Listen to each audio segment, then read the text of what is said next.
Hi, my name is Yana, and this video will be about Bachelor of Arts at Melbourne University. Today we've got Nikko here, who's a fellow Melbourne University alumni. She completed her Bachelor's of Arts majoring in psychology last year, end of last year. Yeah. I think it was 2 years ago. I always forget as well. Yeah, fair enough. So Nikko has a channel called Psych for Life, and she does videos on mental health, psychology studies. So do go check out her channel after this video. And over at her channel, I'll be answering questions about my honours experience. And over here, I've prepared some questions for Nikko about her experience doing a Bachelor of Arts at Melbourne University. Okay, so the first question, why did you choose to do a Bachelor of Arts at Melbourne University? Yeah, so I think my reasoning was very naive because I went to a high school that was really sheltered, and just in my mind it was like always going to be Bachelor of Arts because I'm not a science person. And I knew I wanted to do psychology, but I didn't know the other options out there, such as like I think it's literally Bachelor of Psychology, Bachelor of Arts. You can do Bachelor of Science and still major in psychology, but I didn't know any of this stuff. So it's just like, yeah, let's just go with like the one everyone else is doing. Yeah, cool. Yeah. And like, so psychology was something you always wanted to study? High school? Yeah. So I was like really tunnel visioned. I think it was kind of the only subject that I was good at in year 11 and 12 that I was also very interested in, because like history, maths, science, none of it did it for me, but psychology was always really interesting. Yeah. Yeah. Yeah, I really enjoyed it in high school, and I think that's why I majored in it, because I liked it. Yeah.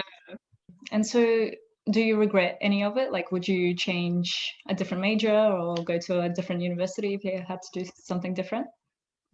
That's a really good question, because I've actually about it even after graduating. I think the one thing I would change is like maybe I would study a language as well.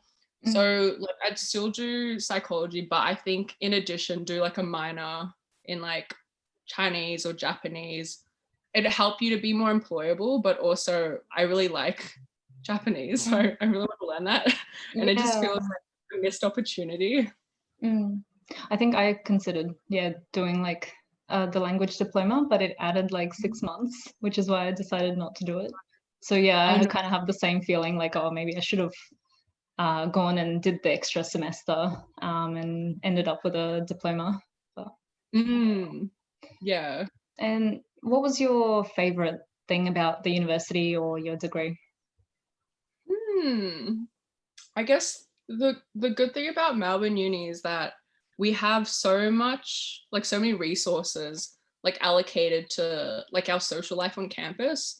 Like I know I've done videos in the past, like on my channel, that where I kind of just like talk a bit negatively about Melbourne Uni, Yeah. because in my opinion, it's still a bit overrated. But I think out of a lot of unis in Australia, Melbourne Uni does put a lot of money into clubs and societies. We have so many free events, like orientation week is always like Yeah, huge. it's so good. I love the free pens, Yeah. tote bags. Always like free stuff, like I'm gonna be there. So I think they do care about their students. Like we've got free counseling services, we've got really cheap psychology services, which I've used and I really enjoy. I think, yeah. And then in terms of psychology degree, I I didn't really like it. Oh, So okay. yeah, not sure how you found it, but I don't know, it was just very repetitive and like taught in a very boring manner.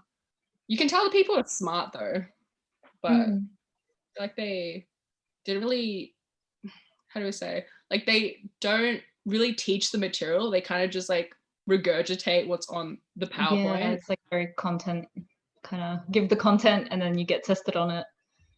Yeah. I guess because it's also like a research focused university that there's less kind of emphasis on getting professors being able to teach, and it's more about like, very research based. I did suspect that, because you can really tell that, like, because it's the whole 3 years, right? Maybe one or two teachers were good at teaching, the rest are like the first course we did at for psychology, like mind, brain, and behavior.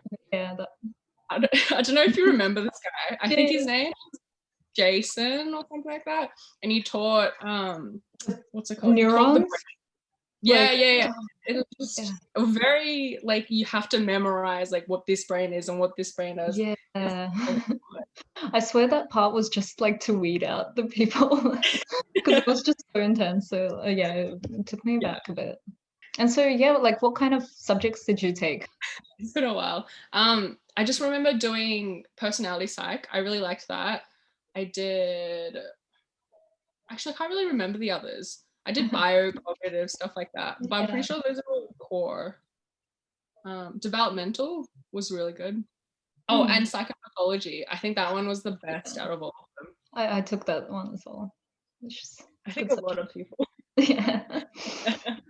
And did you have any favorite subjects? Or like any subjects you particularly hated? Like any subjects that kind of stood out to you? Let's see. I have mixed feelings about Simon's class, which was, I forgot what it was called, but do you remember we had to do an assignment about the sunset? Did you do that? Oh, okay, yeah, that was in first year as well. That was first year as well, yeah. That was really strange. I was just a bit confused as to why we did that, but it was fun. Yeah, but I guess that would be like a on the good list because I think I really like him as a person. He's really engaging. I also really like biological psych, which is second year. I forgot who Stefan Bode. Yeah. Stefan, yeah. He's awesome. He's really funny. Yeah. I had him for honours in one of my subjects. So interesting. Oh, yeah, he taught a couple of like lectures on kind of fMRI and more like advanced methods of EEG and stuff. It was fascinating to hear. Oh, I'm so jealous. I'd love to like to hear him talk about stuff for like a long time because I feel like he's just so passionate about it. I can't really think of anything that really. Oh, actually, no. I really hated statistics. Okay, yeah, fair enough. Same. Yeah, I don't think that's like because of the professor's fault. I think it's just because I suck at it. I don't like it. Yeah, that's fair. And I guess overall, I mean, like we sort of touched on about this. How did you find the overall like education at Melbourne University? Yeah, so it's hard because I haven't been to other unis, so I'm not sure if it's like a Melbourne uni thing or if it's like a Australian uni thing. But I think the tutorials could improve, but I don't know how I would improve them because it just feels very hard to make friends with like people around you. I feel like the way that it's taught is also kind of like bare minimum depending on which tutor you get. Like some of them are really good, others just literally read from the PowerPoint and then allocate like 20 minutes for you to just talk to your group, and it's like these questions are very simple. We're not going to use 20 minutes to so I just feel like they could put a lot more effort into making the tutorials a lot more interactive because it currently just doesn't. It just feels like a mini lecture. Yeah, I get that. For me, like I think my main criticism was like the useless kind of like, I mean, I like the debates that we had, but then we did like a couple of activities, I think like Pictionary or something like that. And for me, I thought that was kind of, like it was fun, but it's also like irrelevant. Like I want to make like better use of my time. Like, but I found that in my anthropology major, the electives that I took for that, the tutorials were a lot better because it was smaller. And I think they had a lot more leeway with what they could talk about. So like in psychology, they try to kind of standardize the information that is given out to each student. And then in my other subjects, it was just, yeah, you can talk about anything. It's just more about like how you engage with the tutor. That's a good point. I also just want to add, because I did a subject called community volunteering for Melbourne Uni, and the class was considerably smaller. It was like 6 people, like maximum. Oh, okay, wow. Yeah, and that was like really good, very interactive, like you mentioned. Yeah, I guess maybe it depends on the faculty. How did you find like the workload with assignments, exams? I have to remember. I think it just fluctuated a lot. I think for me, it was like less about how intense the workload was, because like year 12 is really intense, right? Like you have so many subjects and it's just you're doing tutoring and you're doing whatever.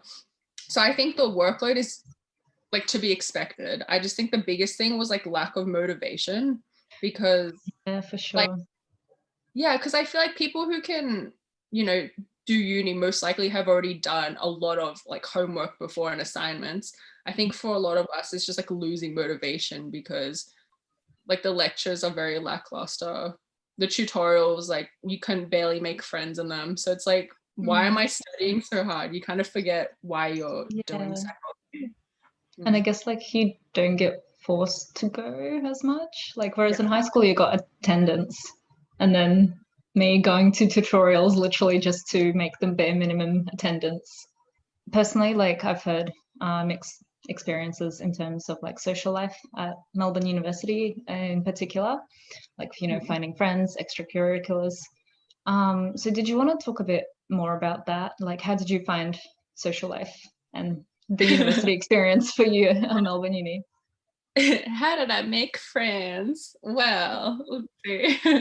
I think first year was very hard. I think a lot of people can relate to feelings of loneliness, like especially if you're an international student. It's like it's so isolating on campus, but I mainly found friends through clubs. Like I couldn't make any friends in class because you don't have an excuse to like go out to lunch, or it just feels Yeah, weird. that's true. I was really lucky because I had the filmmaking club, which was a passion of mine. So I think I just had a really good excuse to see these people like on a fortnightly basis, and they were just a really good bunch. So I got lucky there. I've been to other clubs where I just don't really mesh with the people. So I think Yeah. a bit of luck and definitely clubs and societies. Okay. For me, it's like almost an inverse experience too. I found that like in clubs, I'd make friends in the club, but then outside the club, nobody like hangs out or anything. And otherwise, like in class, I've met like a couple of people, but it's still, yeah, it takes a lot of effort and lots of like reaching out to people and then kind of ghosting you and being like, oh, I'm too busy. So Yeah. yeah, it does take a bit more effort than high school, I guess. It's a lot of like being active as well, because you can't Yeah. wait for people to come to you, because that just never happens. Do you mind sharing maybe like a tip or two for making the most out of your uni experience?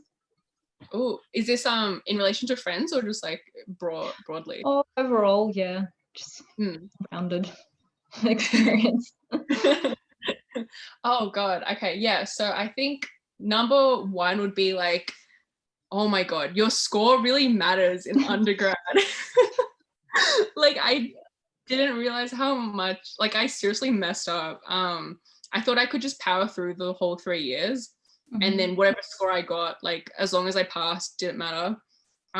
That's like not the case. Like, so if you are losing motivation, I would definitely recommend you to like defer or like take half year or a year off to like kind of get your motivation back, because like to get into honors, your second and third year psych subjects count the most, and those were the 2 years where I lost my motivation and drive for studying.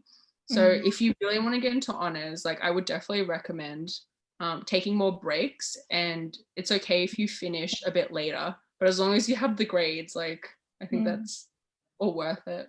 And I suppose like taking a break lets you get more involved in like volunteering or extracurriculars into clubs, having a more work-life balance rather than just being focused on studying and getting demotivated because all you do is study all day. Exactly. That's a good point. Yeah, I would actually definitely recommend that for other people as well, because like if you only study full time, it's like, I don't know, life can get a bit boring and you can forget easily why you're studying this course. So it's important to do volunteering. Get a job, because you most likely will be making more friends at the job than at uni. Yeah. And also, I guess, to beef up that experience before the masters as well. a bit of a different note, I guess. There is a common stereotype about arts or like liberal arts students that, you know, like we're a bit weird. There's a certain kind of look associated. People think we're all lefties, and the stereotype that this is like a useless degree that will end in no jobs. What do you think about that? Do you think it's true, and would you fit that stereotype? Oh my God. Yeah. So I would make the argument that all undergrad degrees are useless, not just like Bachelor of Arts, because I feel like you can't get a good job with an undergrad. Like Not I feel like anymore. yeah, exactly. It's like uni has designed it in a way where they can leech the most money out of you. So it's like undergrad, postgrad, doctorate, and then it's just an endless cycle of spending money and getting degrees. So in regards to the stereotype, I would say it's definitely true for some people, but I feel like with psychology people, we're pretty chill. Like everyone I've met, yeah. So I think stereotypes are bad. Don't do stereotypes, kids. And now like there's a lot of stereotypes of Melbourne uni, you know, like the kind of prestige, elitism. So I've heard lots of different mixed things. Do you think any of them hold for Melbourne uni? Definitely. Not for psychology. I haven't seen anyone that's like been a bit douchey or like elitist, but I know for some other, I've done breadth subjects in other majors, like such as politics and law. I think politics would definitely, I don't want to be too bold in my statement, but I've definitely seen some people that fit that stereotype in certain majors, but I don't know. I guess whatever works for them, and if it's not harming anybody else, who am I to be nosy? Yeah, that's true. Yeah, like I did find like psychology is pretty like balanced, I guess, in terms of like kinds of people in the degree. And yeah, okay. Do you have a piece of advice that you'd give yourself as a first year? Do it all again. Oh God, let's see. It's hard because I would probably tell myself several things, but I guess like one would be to kind of like just socialize more, because I was very shy and like self-conscious, and like how do I say this? When I was like smaller, I grew up in a very like regional place. Like I didn't even know what the city was. Like I just didn't go out that much with my family. So when it came time to go to uni, like there was so many people and I was just like, I don't want to talk to any of you guys. So it was like a lot of effort to just even go to the filmmakers club. I think for a lot of us, even if you're really shy or introverted, I would definitely try and recommend that you just push yourself, because you'll get used to it at a certain point of being uncomfortable. But I think half of uni is like making connections. So it's not all studying, it's about making friends and like networking and stuff like that. And I think like many people are in the same boat, like they're young and scared, and a lot of people are introverted as well. So, and you don't know until you go and talk to them. So just go do it. Exactly. Yeah, okay. So that was the end of my questions. Now I'll ask some questions that Nikko received on her channel. So first question, can I do a diploma after my UG undergrad and masters and still get recognized and get a license, aka 6 years? So I assume that's a license for psychologists? Yeah, I'm assuming so. I feel like yeah, you'd be qualified, right, after 6 years if you do an honors or like a fourth years. Yeah, or yeah, you could do like an advanced diploma of psychology. And like if you have a degree already in another area, and then that qualifies you. True. I was wondering about this because so with the what's it called, graduate diploma, which is like 2 years, maybe 2 years, and then the graduate diploma advanced. So to apply for the graduate diploma advanced, which is basically fourth year, do they kind of give an advantage to people who have done an undergrad in a different major, or is it people who have done psychology but have gotten like a lower score? Does that make sense? I think that it makes sense. I think the grad dip advanced, that's like the equivalent of 4th year. So you would have had to do either the graduate diploma but they still accept people who do the undergrad. Yeah. Like Deakin does. That's what I applied for. It was my second choice for Deakin. Yeah. Yeah, check the university websites. Definitely. Stuff is always changing as well, so. Yeah, for sure. Oh, okay. How did you improve your grades from 1st year? Oh, I didn't. I really didn't. I tried so hard, given how burnt out I was. I should have done tutoring. I should have like talked to the teachers more. I just thought I could do it all by myself, and I couldn't because I wasn't paying 100% attention in class. So I think definitely part of it is my fault. I think a way to improve it is to just take a break. Yeah, for sure. Take a break, because then you'll feel more relaxed. Yeah, I'm the same. I wish because I'm tutoring privately now, and I see like a lot of students have really improved their marks.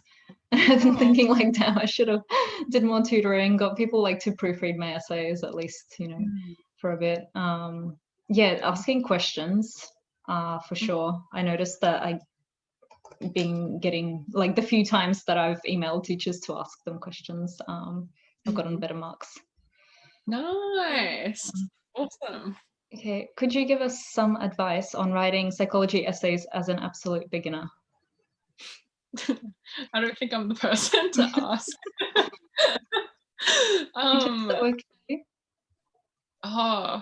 I think there's definitely a style of writing for psychology that everyone has to nail, because if you don't nail their lingo, like you're gonna get marked so badly, which was the case for me because I did really well in English. So the way I wrote stuff was very like flowery and like whatever, and I got hit so bad for psych. Yeah, so definitely read more papers.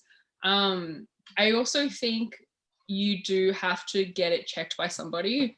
So I didn't do this for my first, I did do it for the other years. Just even if it's like another friend, just check to see if it makes sense. Yeah, reading out loud helps as well. Although after a while, it just all kind of sounds like gibberish. Yeah. What other tips would you have? Because I feel like you'd do really well. Yeah, just reading like other papers and trying to, I guess like when you're doing the final proofreading, trying to make sure that each sentence actually says something and it's not just irrelevant kind of or descriptive detail. So each sentence has to serve a purpose. Yeah, it is very kind of technical writing that there's no room for kind of metaphors and quotes even. Okay, best book for psychology student. Oh, I'd be interested to hear what you have to say for this. But oh god, I've got a couple, but they're not for they're not for helping you to study psychology. They're more about psychology as a topic. Let's see. I really liked The Boy Who Was Raised as a Wolf. No, The Boy Who Was Raised as a Dog. Yeah, something like that. So it's by a child psychologist who goes through several cases he's done throughout his entire career, which he's been working for 30 years or something. And they're all very tragic, but he talks about different aspects of child psychology, like to do with the brain or like social factors or like development. So I thought that was really interesting if you're into working with kids. I also really like The Body Keeps the Score. I think that one's quite a popular one for trauma. Yeah. Yeah, it's a really good starting point. I think everyone should read. Yeah, I haven't really been reading much psychology kind of related stuff. I've read a couple of like Oliver Sacks a while ago. Yeah, it's kind of like more to do with neuropsychology. Those flowers for Algernon, that's something like it's not really related to psychology, but it deals with kind of like a man who has learning disabilities, and then he goes through like an operation to increase his IQ. And a rat that's called Algernon is also going through the same procedure. And you read his diary entries, which like they start out as like really kind of like a child writing them, and then it kind of goes through the realization where he realizes, okay, people are nice to him, but they're not kind to him because he's got a learning disability, and he realizes all this stuff. So it's heartbreaking, but yeah, very interesting. Okay, I've got a question. If I don't like undergrad psychology, should I push on? How different is it to working life post-study? Hard question. So the person said push on, yeah? Like that was the keyword? Yeah, should I push on? Oh, I think if you're saying the words push on, chances are you're like burnt out. So I completely relate to that. I honestly thought I had to push on. You don't have to. Please don't push on. You're going to regret it like I did. Working life, taking a gap year took a lot of self-convincing because I thought I was wasting my time. There's no wasting time. I think working is one of the best things you can do because you see more of the world. You're a lot more experienced when it comes to life and like challenges and like balancing like work with social life. And I think you just kind of like break out of the shelter that is uni, which is like still kind of protecting you. And then you really learn about stuff you wouldn't expect to learn. And you can get some work experience. Yeah, for sure. And I guess like working kind of makes you realize whether it is what you want to do. And is it hard to get work experience as an international psychology student? I don't know. I think when I do apply, there are questions that are like, are you a permanent resident? Because I think when it comes to employing people, there might be some laws that prevent international students, maybe. I'm not sure. Yeah. I think there's a cap for international students to not work more than 20 hours a week. Like, I think part-time is considered from 25 hours a week, something like that. Yeah. So it might limit what kind of work you do, like if the job's not flexible with the hours. Otherwise, they might ask you how long you plan on staying in Australia, because they can't keep you on after you have to leave. Exactly. I think some companies that either hire you to work or volunteer, I know that they put a lot of resources into training each person. So they might just look for somebody that will stay the longest as opposed to singling out local versus international. Like that might be less important than like how long you can stay. But there are still options. There's still opportunities, I think. Yeah. Is it the same with New Zealand? I don't know. Maybe, but I guess the psychology board would be different. Oh yeah, for sure. Oh, I really want to go to New Zealand though. I think that'd be such a beautiful country. I hitchhiked. Oh, you've been? Yeah, I hitchhiked all around New Zealand. By yourself or like with? Myself. Oh, nice. And we have a last question. I'm not sure if I understand this, but so I'll just read it out as it is. What is it called? The club provides for free for students. UMSU. I think that's what it means. Yeah, maybe like the student union. Yeah, because they give free stuff. So University of Melbourne, something, UMSU. University of Melbourne Student Union. Yeah. The acronym. Yeah, a lot of different clubs are affiliated with UMSU, and they have free events and free things you can do. Oh yeah. For members. Oh, I'm really passionate about free stuff. So if you guys are into that, free barbecues every week. It was like every Wednesday, like 2 years ago. Might have changed. they have free food banks. So if you can't afford like groceries and stuff, they tend to run out pretty quick. But you go to the front desk and you go like, hey, do you guys have any stuff left in the food bank? And it's like pasta, rice, stuff like that. There's free counseling, free legal services. I think there's free financial services, so like accounting, free sexual health advice, discounted dentistry, because graduates operate on you. So stuff. I think one year I've strategically like joined clubs so that I have a free lunch for every time I'm at uni. Okay, and well, that's it with the questions. Yay. Well, yeah, thank you very much for coming here, although distance, Nikko.